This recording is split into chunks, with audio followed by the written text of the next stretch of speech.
আমি বাংলাদেশের 64টি জেলার নাম বলবো।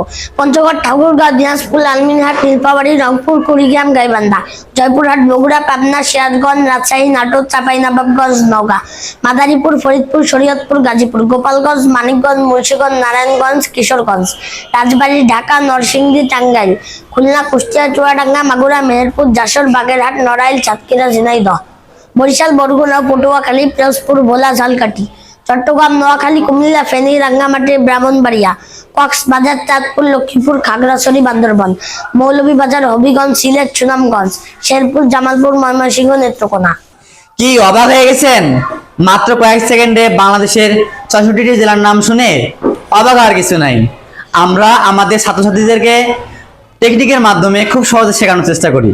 চলেন আমরা এখন বাংলাদেশের 64টি জেলার নাম বিভাগরে জানার চেষ্টা করি। So let's get start.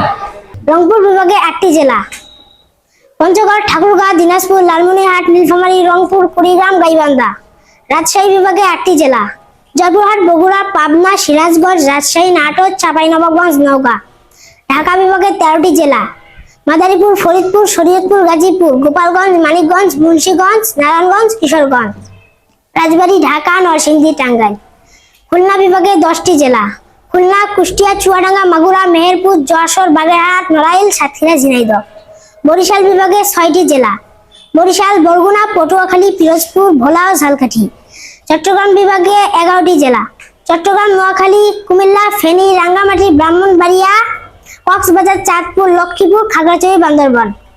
Sylhet বিভাগে 4টি জেলা: মৌলভীবাজার, হবিগঞ্জ, সিলেট, সুনামগঞ্জ। ময়মনসিংহ বিভাগে 4টি জেলা: শেরপুর, জামালপুর, ময়মনসিংহ, নেত্রকোনা।